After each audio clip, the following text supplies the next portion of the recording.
Hello, welcome everyone to our SmartSuite-Library Admin new user training. My name is Quentin and I'm going to be your host in today's session. So we're going to be going through how to get started with SmartSuite Library, cataloging, circulating, making sure that the system is set up ready to go. The session is live, so as we're going on, through the training, you do have the option of asking questions and communicating with me. Now, the way that you do that is over on the right-hand side of your screen, there's a little chat window. If you throw all your questions up into that chat console for me, I'm monitoring them over here. I'll be able to answer any of those questions throughout the session. Okay, so we're going to jump into the training today. Hold on to your hats, make some notes. The session is going to be recorded and will be available to watch back on our YouTube channel. So if you haven't already done so, to get notification of when those recordings are up and available for you to watch, make sure that you subscribe and you click the bell. Okay, and that will make sure that you will receive all those notifications from us, even for future events. So whenever we organize them or whenever we push up any of our how-to videos, you will get notification of those as well. Okay, so let's kick off. Let me just jump over to my share screen here. Okay, now the first thing we're going to talk about is how do we actually log into the system. Okay, now everyone should have received a welcome letter when you are onboarded onto the system. Okay, now if you are a new librarian and one of your colleagues has set you up as a user and given you those privileges, potentially you wouldn't have received that welcome pack. You can send a request off to our customer service team and they will be able to send that welcome pack out to you if you like. All right, now if you haven't received it yet, the way that you log into the system is very simply going to our website, functionalsolutions.com.au. Okay, that will take you to the company's webpage. You can go through and have a look at some of the resources that are available there for support and some of the other products that we have available. But you'll see this big button on the top right-hand corner saying login. Go ahead and click on that. Once you're there, put in your email address that's associated with your SmartSuite Library user account.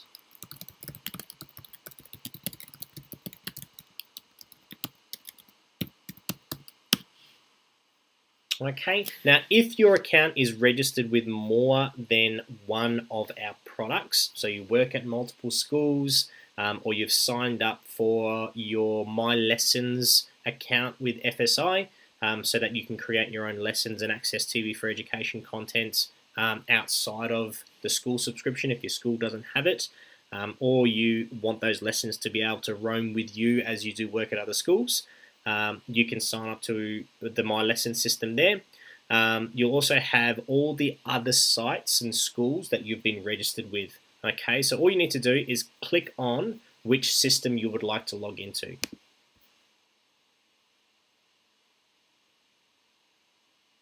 From there, chuck in your password. Okay, if your school is using single sign-on or Google authentication, you automatically be redirected to the appropriate login screen to get you into the system. Okay, so logging into SmartSuite Library is really simple now. The URL is functionalsolutions.com.au. You can put that as a shortcut. So if you wanted to shortcut that URL so that your users don't have to navigate to the login button, you do have the ability to put a shortcut on your home pages and your dashboards and all that for functionalsolutions.com.au/login. And all of your staff, all of your teachers, they will all be able to log in using that URL. Okay, as long as there is an email address that's been associated on their profile, and we'll get to that in a minute. Okay, so now you're logged into the system, you've got the ability to go through and start cataloging and circulating. Okay, before we jump into that, there is one thing that we want to go, or a couple of things, sorry, that we want to go through before we start getting excited with the system. Okay, first thing is making sure that our SCIS account has been set up to import records from SCIS directly into SmartSuite. Okay, now first thing we need to do with regards to setting up SCIS is we actually need to go over and talk to SCIS. Okay, so if you go to Google,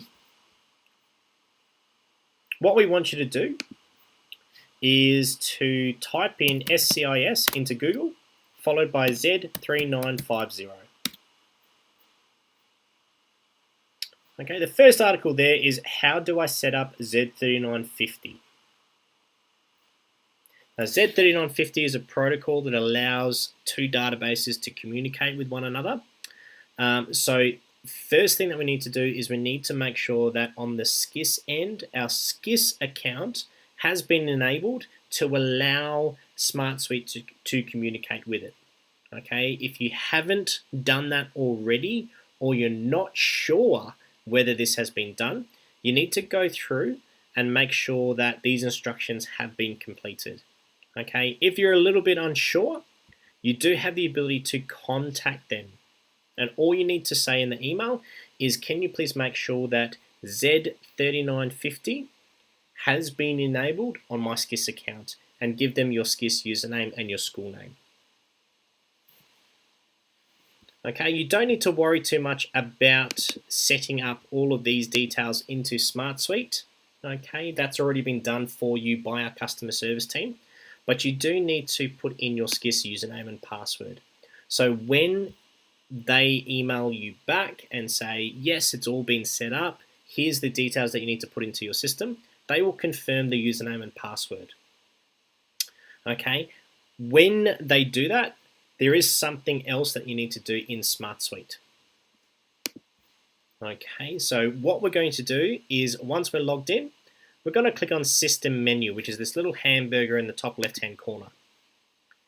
From here, we're going to select Catalog, followed by Global Catalog.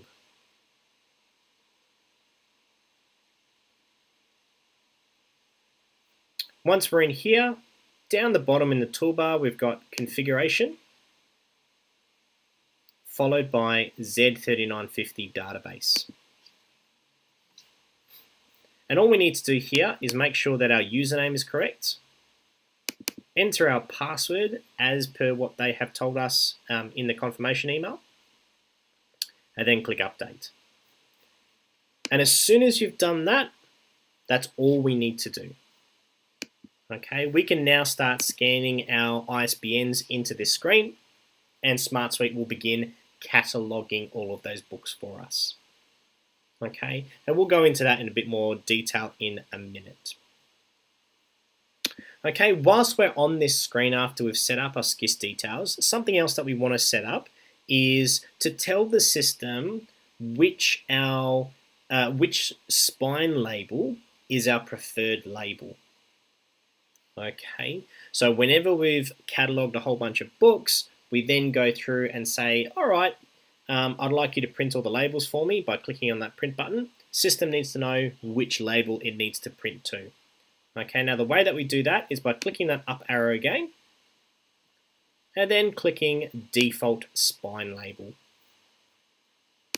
Now in the system, our customer service team have worked to throw a number of defaults into the system. So we've got the Rayco 12601, 2, 3, 4. We've got Viper labels, WA library suppliers, sorry. If we've done any modifications or customizations on the labels, or you've done the customizations using Smart Reports, they're also going to be listed here as well. So all you need to do is select the appropriate label, click on Save, and we're finished. Okay, so they are the two main things that you need to do before you get started with the system. Number one, make sure that SCIS has been integrated, okay, and that's by contacting them first to say, hey, here's my account, is my Z3950 set up? Okay, the second thing is to make sure that our spine label reports have been configured. Okay, once we've done that, then we can jump in and start having a play with the system. Okay.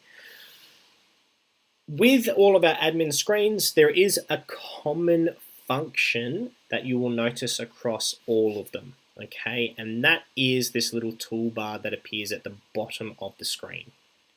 Okay, depending on what screen you're on, we'll have different functions that you can perform.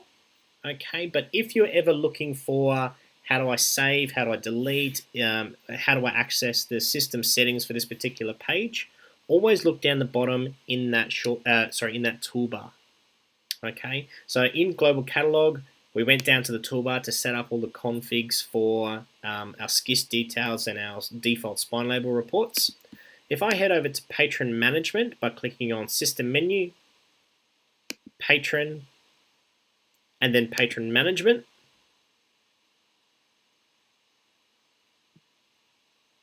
you'll note that at the bottom of the screen, the toolbar is still there, but now we have an array of different buttons and functions. Okay, so we've now got the ability to search for a particular user. Okay, we've got the ability to make some changes. So if we wanted to say this user changed their name because they got married, they're now library, we can save that.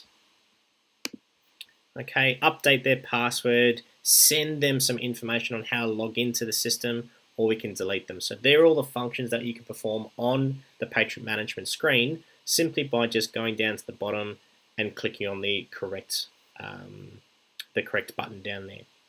Okay, if we're wanting to add a new user to the system, very simply click on New, scan or type their barcode, enter in their school username if you know what it is,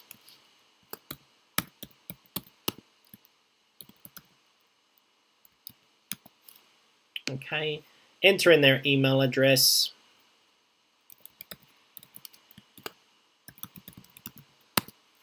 don't worry too much about the security because security will be set when you select the year level for that student or teacher. Okay, and make sure that their role is correct.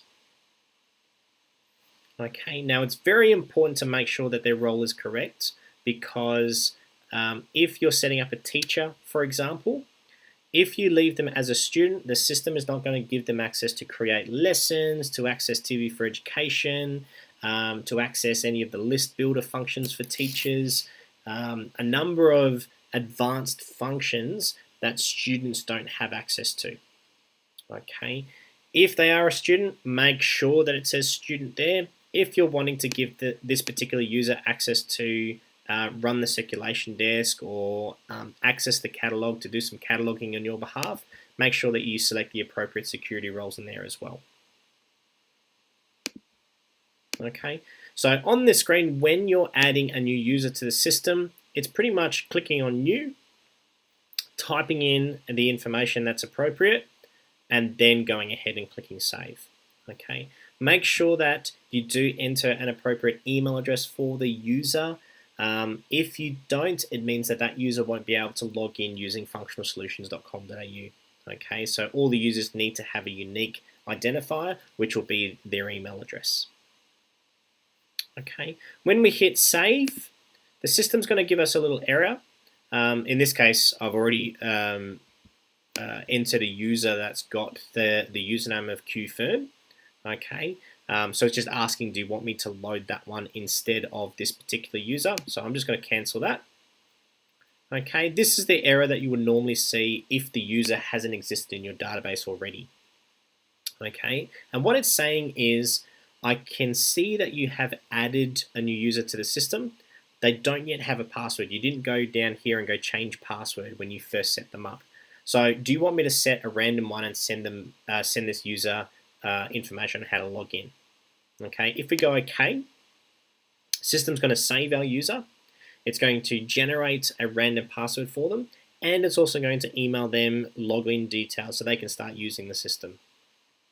Okay, so just by clicking OK, the system's going to do all those functions for you. When the screen refreshes, the user has been set up and you can start borrowing. They can log in and start reserving, watching TV4Education content, building lists, making reviews on books and videos, and basically having full control of their user rights within the system. Okay, if we want to go ahead and delete them at any point in time, clicking on delete confirms the action. Are you sure? Yes, I am sure I want to delete that user. Okay, if there are any books on loan to that user, it's going to pop up a message and advise you steps on how to deal with that at that point in time. Okay, so adding users, modifying their information, deleting them, very simple. All you need to do is just make sure you're using the correct button down here in the toolbar. Okay. No questions so far. So what I'm going to do is we're going to jump into cataloging. Okay, now again, system menu, catalog, and instead of global catalog, we're going to go to the main catalog here. Okay, so this is where all the books, videos, websites, resources, TVs, laptops. This is our system catalog. This is where all that information is stored. Okay, again, we've got that toolbar at the bottom, so we can find resources, we can create new records, we can save changes, we can make duplicates, and we can delete titles. Okay, so if I'm wanting to create a brand new record and I'm not going to be importing it from SKIS, okay, click on the up arrow next to new, gives us a number of different options to create a new record. So I'm going to go ahead and click on title. Everything goes blank and I can now start typing all the information in. Okay, Quentin's demo record. Okay, we can assume that this is maybe a kit or a book that one of our students has written, and we're going to catalog it for other students to read. If it's got an ISBN, scan the ISBN or type the ISBN in. If it's a resource that's not being catalogued using the ISBN, we can leave that blank. We can leave US mark blank, we can leave call number blank, we can leave edition blank. All of these fields we can leave blank except for title and media type. Okay, so as long as we've got title and a media type, we can save the record. If we don't have either one of those and we try to save it, system will give us an error and say, hey, you forgot to put in a title. Okay, we can then go through and clicking on the tabs at the top of the screen here, we can start adding other information for our title. So we can go to our subjects and we can say, hey, this is part of this particular subject here. It's also this one. It's also got something to do with this. So all we need to do is we can scroll down the list if we want. It's going to give us every single authority file from A to Z, but it is going to be quicker to type a couple of letters and then select from the list. And that's going to filter that list to just what is starting with whatever we've typed. Okay, if we're wanting to add anything new into the system, so let's say we've gone Quentin demo subject, okay, and showing no results, that's telling us this particular subject doesn't exist in our authority files. So to add that in, all we need to do is click that plus symbol. Okay, it's going to give us a prompt. This is exactly what I am going to set in the subject authority file table. Are you sure you want to add it to your database? Now, this is very important to stop and triple check. The reason behind that is the punctuation, spelling, grammar, capitalization, whatever you have entered into the field, that is what is going to be saved by the system and is what is going to be used against every other title moving forward that is assigned to that particular authority file. Okay, so if I had all of these as a lowercase and I added that to the system, the next time that I assign this subject to another book, it's also going to be lowercase as well. Okay, so it's a good point. If you see that there is a mistake, quickly go back, make that change, update it, and go, yes, I'm happy with that. Okay, of course, there is a way that we can easily go and update that if we do make a mistake or we've identified a mistake that maybe one of our colleagues made. But obviously, it's going to be easier to do it right the first time round. Okay, so we can go through, complete the authors and publishers, and that same process is going to be used on all of those. Okay, so if I'm wanting to add a brand new publisher in, I just click plus and it adds that publisher in for me. Once we've made all the changes to all those different fields that are available to us at the top, all I need to do is go down the bottom and click save. Okay, once we see the title of the book up the top here in that bold font, we know that the book has been saved. Okay, from here, if I go in and add any additional subjects or make changes to any of the ones that are there, and I click save, it's going to be that easy.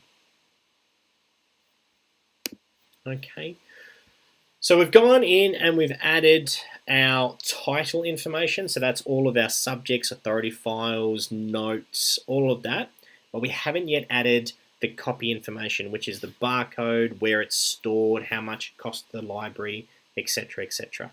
Okay, so all we then do is we click on copy, and this allows us to start adding that information in. Okay, so at the moment we're looking at what's that? 2, 4, 6, 8 different fields on the screen here. Okay, but we also want to see cost and copy comments and all of those other fields that relates to this particular catalog record. So all I need to do is click on the plus symbol there, and that expands the copy information so I can see all of those fields. From here, type or scan in the barcode that's going to be associated with that copy. Tell the system what the copy status is going to be when I click save, where this particular book is going to be stored, how many days I want this book to be loaned for, any of the other information, supplier, cost center, the cost of the resource, all of that information, some special comments that relate specifically to this book, was written and donated by Quentin's dad. Okay, and again, once we've finished adding all that information in, that save button down the bottom saves that record for us. So when it goes from that light blue color to either a grey or a white, you know that it's been saved. Okay, if I've got multiple copies of this book, I don't have to manually type all that information again. What I can do is expand the copy that has been saved into the system, and then click the duplicate button that's associated with that copy. Okay, it copies all that information for me. I scan the new barcode and I hit save again. Okay, and I can do that for as many copies as I want. Okay, now if you have a bulk load of resources, we do also have a bulk copy generator, which will allow you to scan in one barcode, tell the system create for me 1,232 copies of this book, and it will do that for you at the drop of a hat. But that's one of our more advanced functions. We're not going to worry about that too much in the new user training today.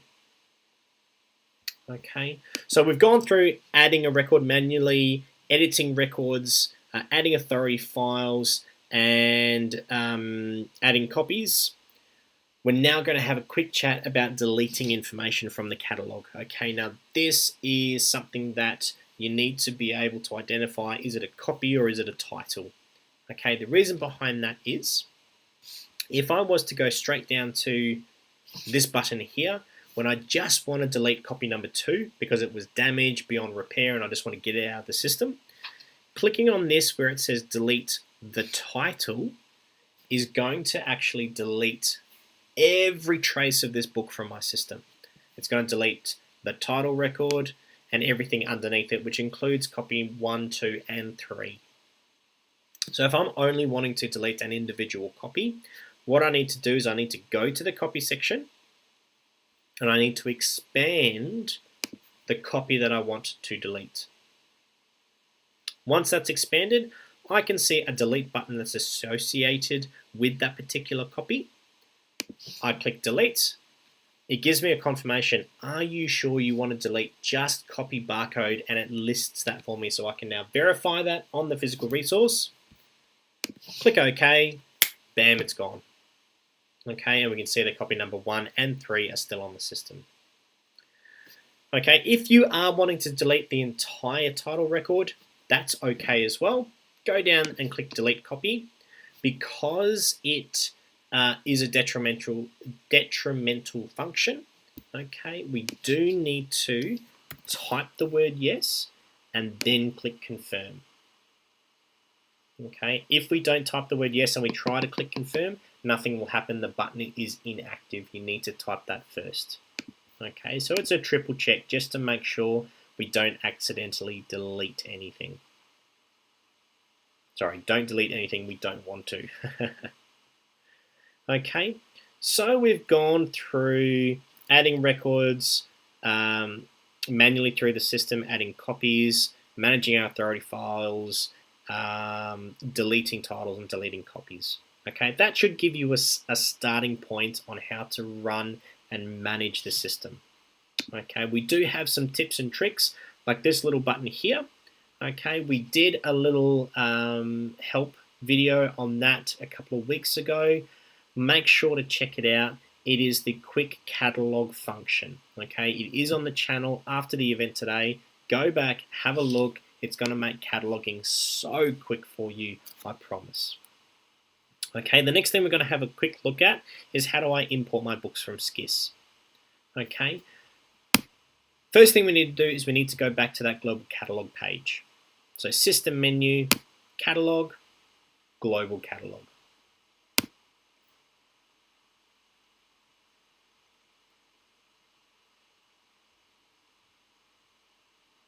Okay, so this is where we did our integration with SCIS earlier. Now the way that this screen works is we work from left to right. Okay, and what we're doing over on the left hand side is we're telling the system, all right, for everything that I am about to import from SCIS, this is the copy information that I would like you to assign to every single one of those books. Okay, so if we want the call number to be prefixed with anything, type that in there. If we want a security associated with some of these books, type that in there. Select the location that these books are going to be stored at. Select the sublocation, assign the loan period and the renew period, set the copy status, cost center if any, supplier if any, and cost if any. Okay, so if we're about to do a couple of books, put them into piles that have relevant, similar information to each other, because that will make it easier for you to be able to go, all right, the cost of all of these books was around about $32. Okay, from there, we put our cursor in the top of the screen here. We grab our barcode scanner. Okay, and we scan those barcodes in. Now, obviously, I've just gone and copied and pasted because I don't have any books on my desk here. Okay, but usually you'd grab your scanner and you'd scan the barcode. Now, as soon as that was scanned, the system will jump over to that particular barcode field. And what you do here is after you've scanned the ISBN, you then scan the barcode that you have put onto the book. Okay, now there's no need to click anything or click a upload or anything like that. All you then do is put that book down and grab your next book. And from here, you simply scan that ISBN again and then scan the barcode. And you just do that until all of your books have been scanned. Okay, and the speed that you see them processing right there is the speed that the system will process the books for you. Okay, so process is make sure that your information is correct on the left-hand side, scan the ISBN, then the barcode. If you pick up a book and you go, oh, the information is a little bit different for this one, go ahead, make the changes, tell the system all the information for those resources. Okay, then grab your scanner again and scan those resources in. Okay, so making sure you're working from left to right.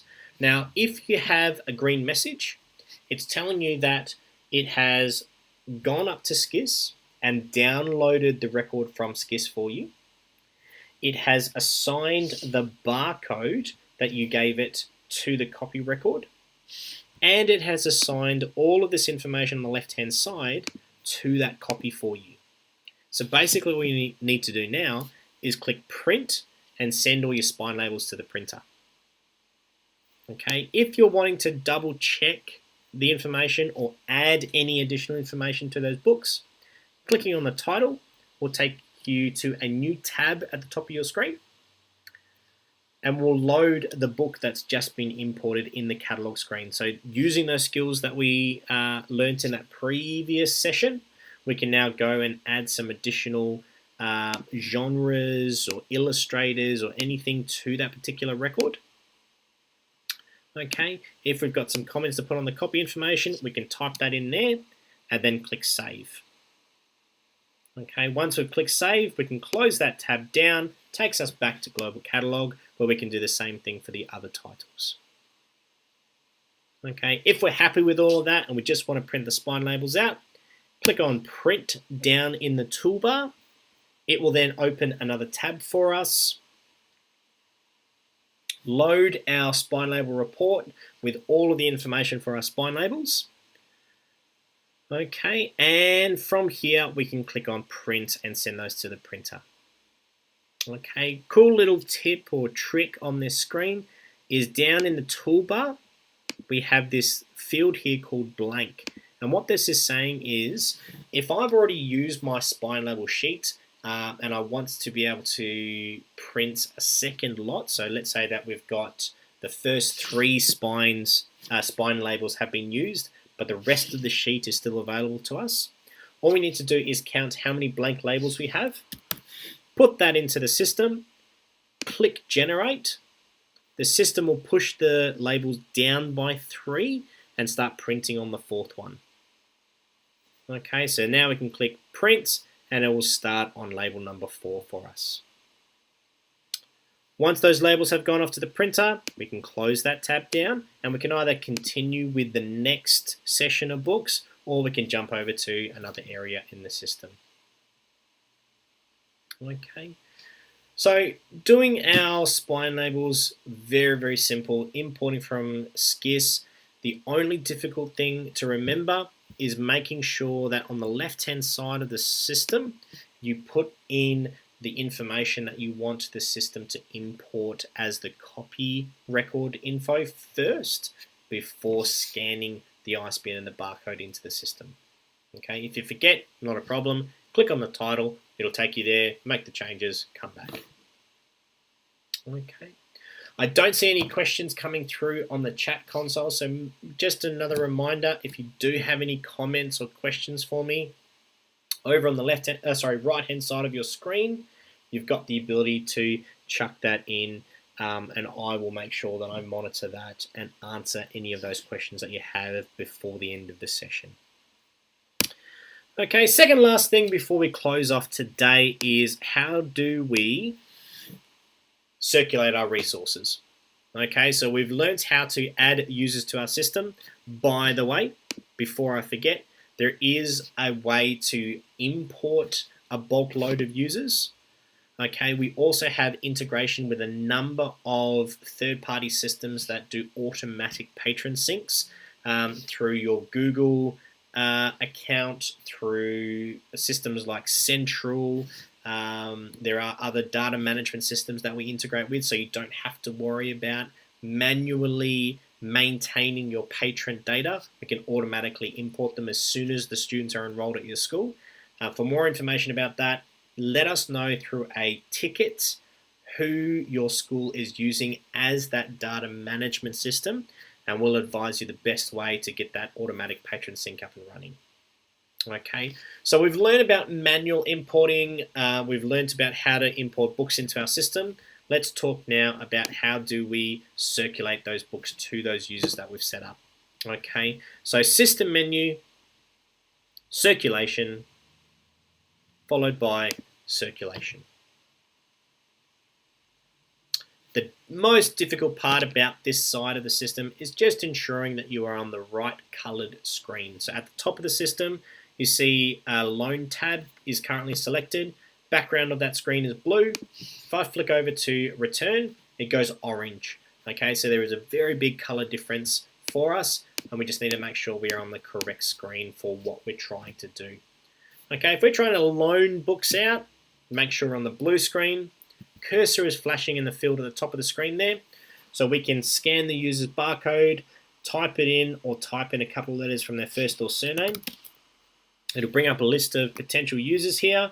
We can select one of them. Any circulation issues with that user will pop up. So we've got that this user has expired a couple of years ago. They also have some overdue books. We can click OK to that, and it will get us into the system. Okay, if we wanted to start borrowing some books to them, simply then start loaning those resources, scanning those resources to them. Okay, again, if there's any patron traps or issues with the circulation, this book is outside the user's security or anything like that, it'll pop up a little message. We can click OK and we can continue borrowing. Okay. If there is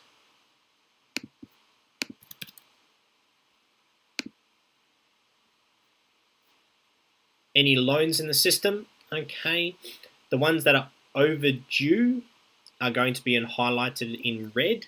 So they're going to be very bold and in your face, and you can tell exactly what's going on. These two books here are overdue. Okay, as we're circulating resources, the most recently circulated book is going to be expanded on the screen. Okay, now this is important because if we're doing a whole bunch of circulating and we get distracted by a student, we quickly turn around, tell them off for doing the wrong thing, come back and we don't know where we're up to. All we need to do is look at the title of the expanded one on the screen. Okay, so you see here we've got Understanding Learning Difficulties. If I circulate this new barcode, okay, Understanding Learning Difficulties has now collapsed, and Super Bowl NFL 2018 is our most recently circulated book. Okay, so if the resources are highlighted in white and blue, it means that they're on loan within the due date. If they're highlighted in red, it is telling us that these resources are overdue. And if they are highlighted in, let me try and find a resource here. If they're highlighted in green, it's telling us that that resource is due today.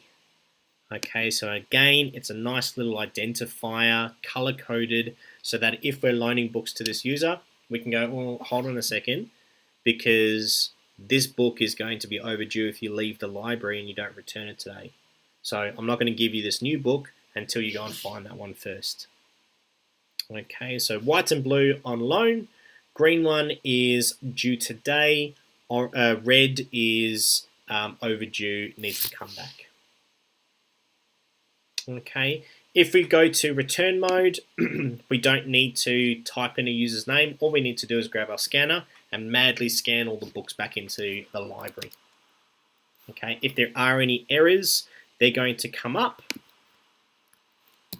And again, the most recently circulated into the system is going to be expanded on the screen. All the remaining resources are going to be collapsed. Okay, circulation is that easy.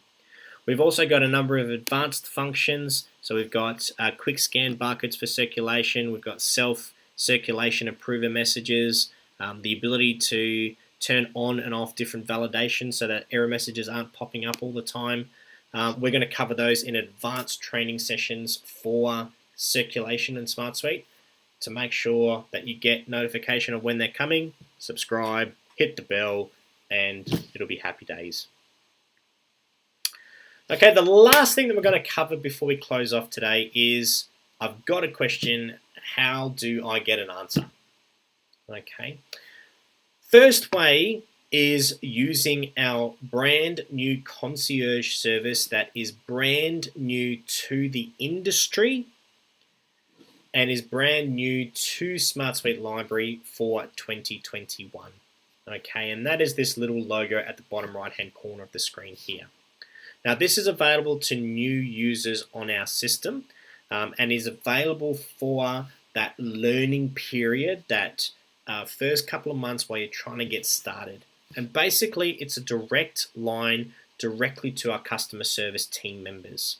Okay, so when I click on that, it opens up a chat message where we can actually chat with real life staff on the other end of our customer service team. It's not a bot. We're not going to be sending you random things.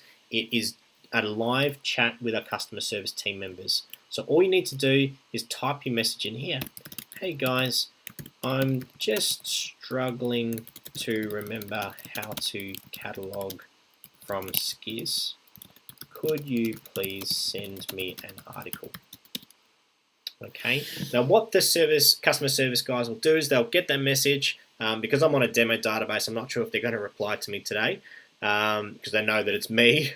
But what they're going to do is they're going to look at your inquiry. They're going to chat with you, make sure that you get direct answers to your questions as quickly as possible. So there's no wait time. You're direct in with our customer service team. And they're going to reply with either a booked call or an article or an upcoming YouTube. If you want someone to call you, type it in there. Hey guys, can you call me at this time? Here's my number. Okay, and they'll book that call in for you. So it's a nice, easy way to communicate with our customer service team members, especially if you're coming from a different system. We understand that learning curve sometimes is a little bit steep, so we've given you that direct access to our team so you can get up and running as quickly as possible. Okay, the other way to communicate with us is by clicking on the system menu and going down to support. Okay, in here we have a number of different options. So the first one is contact support. That's going to take you over to the mailbox where you can submit a brand new ticket to our customer service team members. So type in a little subject, tell us what's going on, upload any screenshots or examples of errors that you're having, and then send that off. Okay. Every time you get a response from our customer service guys, you will receive an email to your inbox, and it will also be here for all your other staff and colleagues to track as well. So just remember that whenever you send anything to our customer service team, anyone else that has library or administrative privileges in the system will be able to see all of the support tickets. Okay, so don't dob in anyone else that's part of your administrative team. Okay, make sure that if we have gone ahead and answered that query satisfactorily for you, there will be a closed button here. Go ahead and close the ticket for us and let us know how we've done with the ticket. You'll be sent a survey after each inquiry. All you need to do is just click on happy face, medium face, sad face, and that will give our customer service team some insight into how we're doing and helping you guys along. Okay, if we want to go direct to the mailbox, we can obviously click on the mailbox there. You don't need to go down to the support menu. If there are any outstanding tickets that you haven't read, we'll also show that little label at the top, which will allow you to come here and you go, okay, it's not a support inquiry, it's something from the system. Okay, and we can see here that because we're running TV4Education, the system has notified us that someone has added a TV4Education record to the database. Okay, so that's all going to be maintained there in the mailbox for you. Back in support, we've got search for help. That's going to take you over to our help article website, excuse me, where we can either go directly to the various different products or pages on the different things that we're pushing out to the help article website, or we can do a search term. How do I set security? Okay, and there's all the articles on setting up patron security, setting up catalog security, etc. Okay, all those articles will have little GIFs, images, videos onto the articles for you as well. Okay, back in support, we've got the training videos. So like I said, you're here with us today on YouTube Live. If you ever want to come back to the channel, see what's new, check out what events are coming up, any of that sort of stuff, click on training videos. That'll take you directly over to our YouTube channel where you can see all of those events, all of those how-to videos, everything that's going on. Okay. FSI community. So this is a Facebook group. All the other library administrators, TV4Education administrators across Australia. I think we've also got some of our customers from overseas are also on that community now. Asking questions, talking with one another. We also have a number of events and promotions that we're only running for the community that are going to be posted here as well. Okay, so if you're not on Facebook, jump on and get yourself a Facebook account, have a chat with some of the other users. It doesn't have to be a SmartSuite question. If you've got a general library or education question, throw it out there and see what some of your colleagues from around Australia are doing in the library and in the education space. Okay, so all that is just a user group for all of our users to be able to ask questions and network with one another. The last resource there is a quick start guide. So if you are new to the system, this particular guide here gives you the steps for all the functions that we believe you will use within the first 6 months of using the system. Okay, it is a printable version, so if you're someone that likes to print things out, you will be able to print that article out, store it in a little folder so that you can quickly jump to the section that you need. Let me just scroll up to the top here. Okay, so you can print that off. There's a table of contents, everything for cataloging, circulating, searching, smart classrooms, reporting, everything's there. Everything that we believe that you will use in the first 6 months. Okay, everything other or outside of that scope, you can then jump over to the online help article and get more advanced training there. Okay, some of our resources do also have QR codes that are on the page. All you need to do is scan those and they will take you over to a specific video on how to do that particular function. Okay, they're nice and quick. This particular one, 30 seconds long. Okay, and that will go through the process of how do I scan. Okay, so we do have some librarians who have actually gone ahead and printed just those 2 pages off, loaning and returning, and stuck that on the desk where the barcode scanners are, so that their teachers have a set of instructions on how to loan and return resources. Okay, so you can do that as well if you want. Other than that, that's our training for today. We've covered all the basics on how to get started with the system, gone through how to contact us if you have any additional questions. My name is Quentin. Like I said earlier, make sure that you go ahead and you subscribe to the YouTube channel, because we definitely are doing a lot of these events. YouTube Lives, we do a minimum of 4 to 5 a week, and that's covering new user trainings for our for our library system and for our TV4Education system. We also run teacher-centric events where our learning advisors are going through and recommending content and how to search and how to add questions to videos, how to edit videos. All of that sort of stuff is happening on YouTube. We also have some coffee and chat sessions coming back online. So this is where you get to meet some of our team members and also hear what some of our customers have to say about different topics that we're picking up, whether it's homepage, engaging your users, integrating audiobooks and ebooks.